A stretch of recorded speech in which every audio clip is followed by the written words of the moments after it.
Hello friends, आप सभी का स्वागत है बिहार एसएससी के इस यूट्यूब चैनल पर। आज के इस वीडियो में बिहार एसएससी के द्वारा जो कि एलडीसी मेंस का एग्ज़ाम 2005 में हुआ था, उसी के प्रश्न को देखने वाले हैं। इसके पहले हमने एलडीसी पीटी का एग्ज़ाम हुआ था 2005 में, उसका हमने वीडियो चढ़ा दिया। यदि आप उसे नहीं देखे हैं तो आप हमारे चैनल पर जाकर जरूर देख लीजिएगा।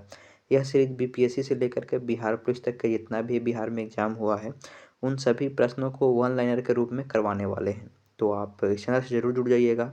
इसके अलावा वीडियो आपको अच्छा लगता है तो आप कमेंट करके ज़रूर बता दीजिएगा। चलिए शुरू करते हैं। आज का पहला प्रश्न है और ये बिहार एसएससी का एग्ज़ाम जो कि जल्द में ही आने वाला है, तो उसको मतलब बिहार के हर एक एग्ज़ाम के लिए जीके जीएस का यह इंपॉर्टेंट वीडियो होने वाला है। यदि आप बिहार के किसी भी एग्ज़ाम को तैयारी करते हैं तो हमें ऐसा लगता है कि आपको ज़रूर देखना चाहिए। अगला प्रश्न है कि अपने उद्गम स्थान में गंगा नदी को किस नाम से जाना जाता है? तो भागीरथी के नाम से जाना जाता है। अगला क्वेश्चन है, कौन सी परियोजना राउरकेला स्टील प्लांट को बिजली प्रदान करता है? कौन सा परियोजना राउरकेला स्टील प्लांट को बिजली प्रदान करता है? तो हीराकुंड बांध है जो कि राउरकेला स्टील प्लांट को बिजली प्रदान करता है। खगोलीय एकक क्या है? तो पृथ्वी से सूर्य के बीच की दूरी को खगोलीय एकक कहते हैं। खगोलीय एकक क्या है? तो पृथ्वी से सूर्य के बीच के खगोलीय एकक कहते हैं। अगला है कि पृथ्वी के केंद्र पर अत्यधिक तापमान के बावजूद भी आंतरिक कोर पिघली हुई अवस्था में क्यों नहीं होती है? तो ये इसका आंसर हो जाएगा क्योंकि केंद्र पर अति दाब चट्टान के गलन बिंदु को बढ़ा देता है। जो केंद्र पर अति दाब होता है वो चट्टान के पिघलने के बिंदु को बढ़ा देता है। अगला क्वेश्चन है कि कानपुर में 1857 के क्रांति का नेता कौन था? तो नाना साहेब हो जाएंगे। कानपुर में 1857 क्रांति का नेता तो नाना साहेब हो जाएंगे। और एक और बात की, जो यदि आप इसका पीडीएफ लेना चाहते हैं तो आप हमारे टेलीग्राम चैनल से जाकर जरूर जुड़ जाइएगा। चलिए अगला क्वेश्चन को देखते हैं कि हेनसांग ने भारत भ्रमण किसके शासनकाल में किया था? तो हर्षवर्धन के समय में हेनसांग ने भारत भ्रमण किया था। अगला क्वेश्चन है, स्वतंत्रता की पहली लड़ाई लड़ी गई थी। स्वतंत्रता की पहली लड़ाई कहाँ लड़ी गई? तो मेरठ से लड़ी गई थी। अगला है कि एशिया के देश में किस देश में सर्वाधिक औद्योगिकरण हुआ है? तो जापान में हो जाएगा। अगला है, गरीबी हटाओ का नारा किस भूतपूर्व प्रधानमंत्री ने दिया था? तो इंदिरा गांधी ने गरीबी हटाओ का नारा दिया था। अगला क्वेश्चन है कि एक दूसरे के सापेक्ष महाद्वीप के संचालन के तथ्य को प्रतिपादित करने वाला सबसे बड़ा सिद्धांत कौन सा है? तो ये हो जाएगा महाद्वीप विस्थापन सिद्धांत हो जाएगा। कौन सा देश सफ़ेद हाथियों की भूमि के नाम से जाना जाता है? तो थाईलैंड को सफ़ेद हाथियों की भूमि के नाम से जाना जाता है। अगला क्वेश्चन है कि भारत एवं अफगानिस्तान के मध्य सीमा रेखा कौन सा है? तो डुरंड रेखा हो जाएगा, जो भारत और अफगानिस्तान के बीच में स्थित है। अगला क्वेश्चन है कि राजस्थान में स्थित पर्वतीय स्थल माउंट आबू किसके लिए प्रसिद्ध है? तो जैन धर्म के मंदिर के लिए प्रसिद्ध है। अगला है कि रेलवे की यात्री डब्बा कहाँ निर्मित होता है? तो ये पेरम्बलुर में हो जाएगा, जो कि रेलवे की यात्री डब्बा यहाँ पे निर्मित होता है। अगला क्वेश्चन है कि औद्योगिक नीति प्रस्ताव 1956 में किस क्षेत्र में जोर दिया गया था? औद्योगिक नीति प्रस्ताव 1956 किस क्षेत्र पर जोर दिया गया था? तो सार्वजनिक क्षेत्र के महत्व पर जोर दिया गया था। अगला क्वेश्चन है कि मुद्रा व वित्त पर रिपोर्ट कब प्रकाशित होता है? तो वर्ष में एक बार प्रकाशित होता है। अगला है कि भारत में आर्थिक विकास किस रूप में बाधित रहता है? भारत में आर्थिक विकास किस रूप में बाधित रहता है? तो खराब अपस्थान सुविधा के कारण यह बाधित रहता है। अब खराब अवस्थापना सुविधा के कारण ये ये बाधित रहता है। अगला क्वेश्चन है कि केंद्र सरकार की अधिकतम राजस्व की प्राप्ति कहाँ से होती है? तो ये उत्पादन शुल्क से होता है। केंद्र सरकार का अधिकतम राजस्व की प्राप्ति कहाँ से होता है? तो हो जाएगा उत्पादन शुल्क से होता है। अगला क्वेश्चन है, बुद्ध चरित्र के लेखक कौन है? तो ये अश्वघोष हो जाएंगे। अगला क्वेश्चन है कि किस पाल शासक ने बौद्ध धर्म के लिए प्रसिद्ध विक्रमशिला विश्वविद्यालय की स्थापना किया था? तो धर्मपाल ने किया था। अगला क्वेश्चन को हम लोग देखते हैं यहाँ से ऊपर से। अगला क्वेश्चन है कि भारत के साथ व्यापार करने वाला प्रथम यूरोपीय कौन था? तो पुर्तगाली हो जाएंगे।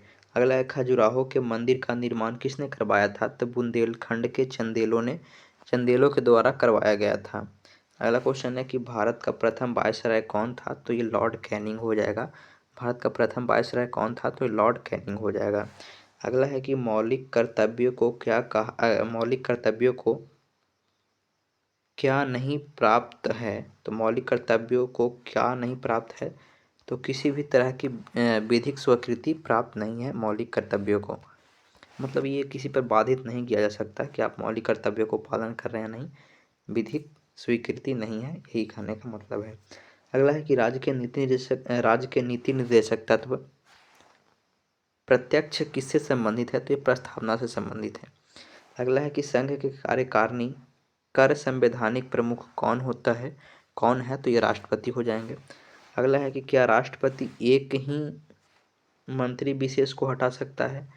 केवल जब तक प्रधानमंत्री सलाह दे तभी हटा सकता है। अगला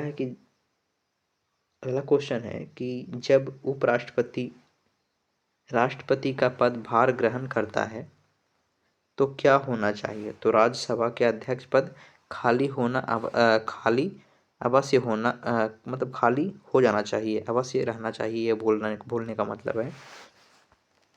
अगला है कि वित्त के संदर्भ में संविधान ने बंटवारा किस पर छोड़ा था? वित्त के संदर्भ में संविधान ने बंटवारा किस पर छोड़ा था? तो ये वित्त आयोग पर छोड़ा था। ग्राम सभा का सदस्य मान्यता माफी चाहते हैं, ग्राम सभा के सदस्य सामान्यतः कौन होते हैं? तो संबंधित ग्राम के समस्त मतदाता होते हैं। अगला है कि पंचतंत्र के लेखक कौन है? तो ये विष्णु शर्मा हो जाएंगे। अगला क्वेश्चन को देखते हैं कि भारत के संघ में सिक्किम एक नया राज्य किस संविधान संशोधन एवं अधिनियम के तहत हुआ था? तो ये बन तो इसे 35वां से ही गया था, लेकिन पूर्णतः बना था 36वां संविधान संशोधन 1975 के तहत सिक्किम भारत का राज्य बन गया था। अगला है कि शीर्षक स्वतंत्रता का अधिकार में कौन सा अधिकार सम्मिलित नहीं है? शीर्षक स्वतंत्रता के अधिकार में कौन सा अधिकार सम्मिलित नहीं किया गया है? तो ये विवेक की स्वतंत्रता का अधिकार नहीं किया गया है। विश्व खाद्य कार्यक्रम का मुख्यालय कहाँ स्थित है? तो इटली हो जाएगा। विश्व खाद्य कार्यक्रम का मुख्यालय कहाँ स्थित है? तो इटली में हो जाएगा। अगला क्वेश्चन है कि यदि महालेखा परीक्षक त्यागपत्र देना चाहता है तो वह त्यागपत्र किसे संबोधित करेगा? तो यह राष्ट्रपति को देगा। अगला क्वेश्चन है कि सामान्यतः समस्त महत्वपूर्ण निर्णय किसके द्वारा लिया जाता है? तो कैबिनेट के द्वारा लिया जाता है। सामान्यतः समस्त महत्वपूर्ण निर्णय किसके द्वारा लिया जाता है? तो कैबिनेट के द्वारा लिया जाता है। अगला है कि एक धन विधेयक और एक वित्त विधेयक में क्या अंतर है? एक धन विधेयक और एक वित्त विधेयक में क्या अंतर है? तो वित्त विधेयक को राज्यसभा द्वारा प्रभावपूर्ण ढंग से अस्वीकार किया जाता है, जबकि धन विधेयक को अस्वीकार नहीं किया जाता है। धन विधेयक को अस्वीकार नहीं किया जा सकता है। अगला है कि भारत के प्रधानमंत्री का कार्यकाल की अवधि, तो ये 5 वर्षों का होता है और प्रधानमंत्री जब तक मतलब लोकसभा में विश्वास प्राप्त किए हो तब तक होता है। अगला क्वेश्चन है कि किस ओलंपिक में राज्यवर्धन सिंह राठौर पहला पदक जीता? तो एथेंस ओलंपिक 2004 में पहला पदक जीता था। अगला है कि नियंत्रक और महालेखक परीक्षा किससे संबंधित है? तो लोक लेखा समिति से संबंधित है। एक विद्युत चुंबक की शक्ति कैसी बढ़ाई जा सकती है? तो उसके धारा को बढ़ाई जा सकती है। इसमें फेरा के बढ़ा करके बता सकते हैं, धारा को बढ़ाकर बढ़ाई जा सकती है। एक सेल का एमएफ क्या होता है? तो ये अदिश राशि है। ये मतलब एमएफ क्या है? तो अदिश राशि हो जाएगा। अगला क्वेश्चन है कि यह सलाह नहीं दी जाती कि एक साथ अनेक विद्युत उपकरण को एक ही प्लग बिंदु से जोड़ा जाए, ये क्यों? तो ये पूछ रहा है कि क्योंकि धारा की कमी होती है, इसके लिए बताइए, सलाह दिया जाता है। अगला क्वेश्चन है कि एक परमाणु बम के विस्फोट में अपार ऊर्जा मतलब निःसृत होता है वह मुख्यतः कहाँ होता है? तो आरंभिक पदार्थ के द्रव्यमान के अपेक्षा कम द्रव्यमान वाले पदार्थ के उत्पाद के कारण ये होता है। मानव निर्मित तत्व पूछ रहा है तो प्लूटोनियम है जो कि मानव निर्मित तत्व हो जाएगा। घाव को शीघ्रता से भरने वाला विटामिन तो विटामिन सी हो जाएगा जो कि घाव को शीघ्रता से भरता है। अगला क्वेश्चन है कि ऊर्जा संचित किसमें होता है? तो एटीपी के रूप में ऊर्जा संचित होता है। किसमें सर्वाधिक नाइट्रोजन होता है? तो यूरिया में सर्वाधिक नाइट्रोजन होता है। इसके बाद हम लोग ऊपर के क्वेश्चन को देख लेते हैं। ऊपर के क्वेश्चन ये है कि 5 डिग्री फ़ारेनहाइट पर कितने केल्विन स्केल में लिखा जाएगा? तो ये हो जाएगा 5 डिग्री फ़ारेनहाइट को कितनी डिग्री केल्विन में पूछ रहा है कितना लिखा जाएगा? तो ये हो जाएगा 258 केल्विन हो जाएगा। जिस्पम का प्रयोग किस प्रकार के मृदा में होता है? तो क्षारीय मृदा में जिस्पम का प्रयोग किया जाता है। त्वचा के अतिरिक्त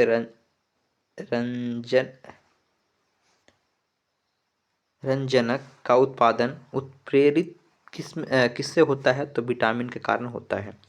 अगला है कि टाइफाइड के संक्रमण में बचाव का सर्वाधिक सुगम उपाय क्या है? तो टीकाकृत हो जाएगा।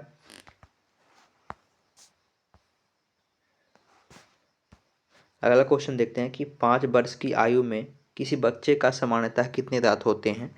तो 20 दांत होते हैं। फोटोग्राफी के प्लेट को काले कागज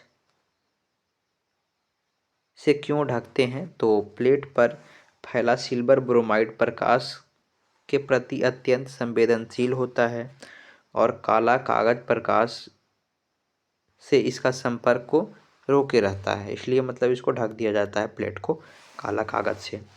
अगला क्वेश्चन है कि आवर्त सारणी के वर्ग 1 के तत्व कौन सा है? तो ये क्षारीय धातु हो जाएगा। आवर्त सारणी के वर्ग 1 का तत्व तो ये क्षारीय धातु हो जाएगा। अगला क्वेश्चन है कि एल्केनों का प्रतिनिधित्व करने वाला सामान्य सूत्र पूछ रहा है तो CnH2n+2 हो जाएगा एल्केनों का सामान्य सूत्र। और एल्किन का पूछे तो CnH2n हो जाएगा। अगला क्वेश्चन है कि प्राकृतिक क्लोरीन में क्लोरीन 2 समस्थानिक 35 Cl क्लोरीन का ये मतलब एक समस्थानिक एवं 37 जिसमें 24% होता है प्राप्त होता है क्लोरीन। प्राकृतिक क्लोरीन का औसत परमाणु भार पूछ रहा है तो 35.49 ग्राम हो जाएगा। तो इस वीडियो में इतना ही। हम उम्मीद करते हैं कि यह वीडियो आपको अच्छा ज़रूर लगा होगा। इसके अलावा भी नीचे में ये बिहार SSC का एग्ज़ाम का ही क्वेश्चन पूछा गया है, तो इसको किसी और वीडियो में हम देख लेंगे क्योंकि वीडियो लंबा होने से आपको भी बोर लगेगा। वीडियो छोटा छोटा इसलिए बना रहे हैं ताकि आप आसानी से इन चीज़ों को देख सके सुन सके। तो इस वीडियो में इतना ही। हम उम्मीद करते हैं यह वीडियो आपको अच्छा लगा होगा। यदि अच्छा लगा है तो आप ज़रूर कमेंट करके बताइएगा। इसके अलावा भी किसी भी एग्ज़ाम को तैयारी कर रहे हैं तो ज़रूर जुड़ जाइएगा चैनल को सब्सक्राइब करके।